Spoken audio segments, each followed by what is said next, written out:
Have you ever heard of a single performer who could channel the raw vocal power of Elvis Presley, and at the same time, bust out the mind-bending dance moves of Michael Jackson? It sounds like a legend, right? A mythical figure from the annals of music history. But what if I told you this person was real and he came from the Philippines, shaking up the world stage long before K-pop and other global phenomena? Get ready, because today we're diving into the incredible and often overlooked story of the man who is dubbed the Elvis Presley of the Philippines, and whose electrifying performances predated and even inspired some of the moves we associate with the king of pop. His name is Victor Wood, but to millions of fans, he was simply Jukebox King. In the early 1970s, a time when the world was grooving to a different beat, this Filipino-American artist exploded onto the scene. His voice was a force of nature. It had that deep, rich, velvety tone reminiscent of Elvis, a crooning style that could make you feel every word of a love song deep in your soul. He wasn't just imitating, he was embodying that same magnetic, charismatic energy that made Elvis a global icon. When Victor Wood sang, people listened. He dominated the airwaves and the jukeboxes, hence the nickname. His renditions of classics like In Your Eyes and Mr. Lonely became anthems for a generation in the Philippines. He was a superstar, plain and simple. But here's where the story takes a truly fascinating turn. Victor wasn't just a voice. He was a total performer. On stage, he was a whirlwind of energy, and his moves were something else entirely. We're talking spins, kicks, and a kind of fluid, gravity-defying footwork that was years ahead of its time. Long before Michael Jackson perfected the moonwalk and made it his signature, audiences in the Philippines and across Asia were watching Victor Wood glide across the stage with a similar smoothness. He incorporated martial arts-inspired kicks and dynamic theatrical gestures into his performances. It was a fusion of East and West, of a powerful rock-and-roll voice and the sharp, precise movements of a dancer. Imagine the swagger of Elvis combined with a proto-MJ style of stage presence. It was absolutely electrifying and unlike anything else at the time. This was the early 70s, remember. Michael Jackson was still with the Jackson 5, a young prodigy, but the world had yet to see the solo superstar who would redefine dance. Yet, here was Victor Wood, on the other side of the world, captivating massive crowds with a performance style that seemed to predict the future of pop music. He was a pioneer.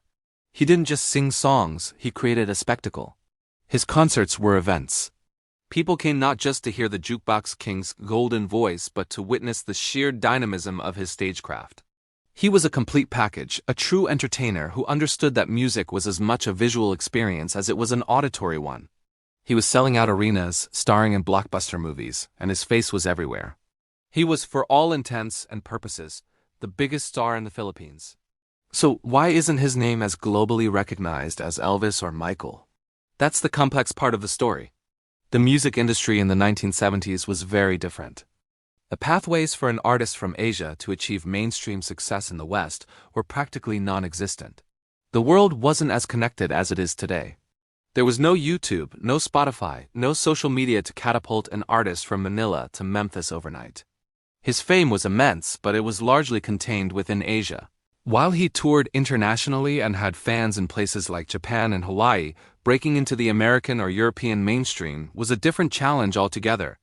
The gatekeepers of Western media just weren't looking to the Philippines for the next big thing. Furthermore, the political landscape of the Philippines changed dramatically in 1972 with the declaration of martial law.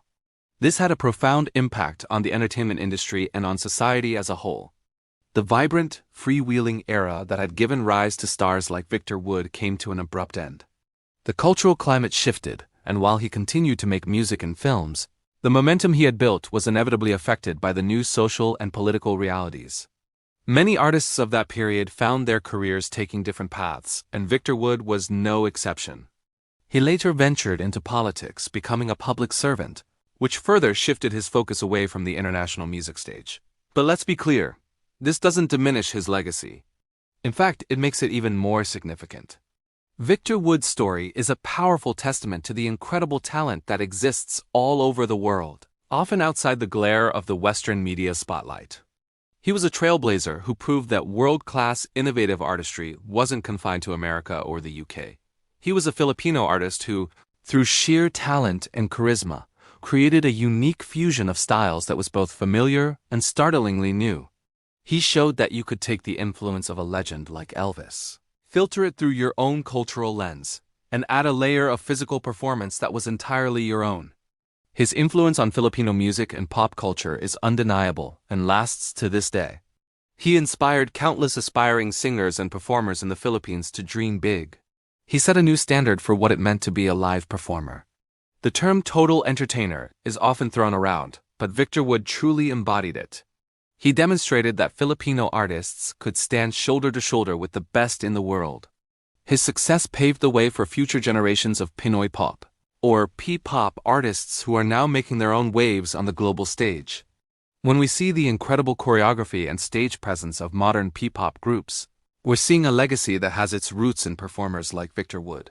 So the next time you watch an old Elvis clip and marvel at his charisma, or you see Michael Jackson's iconic dance moves, take a moment to remember Victor Wood. Remember the Filipino jukebox king who, for a brilliant moment in time, managed to bring those two worlds together in a spectacular explosion of song and dance.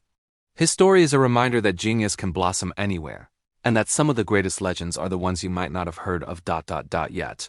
He's a vital piece of music history, a bridge between two titans and a proud symbol of Filipino talent that deserves to be celebrated worldwide.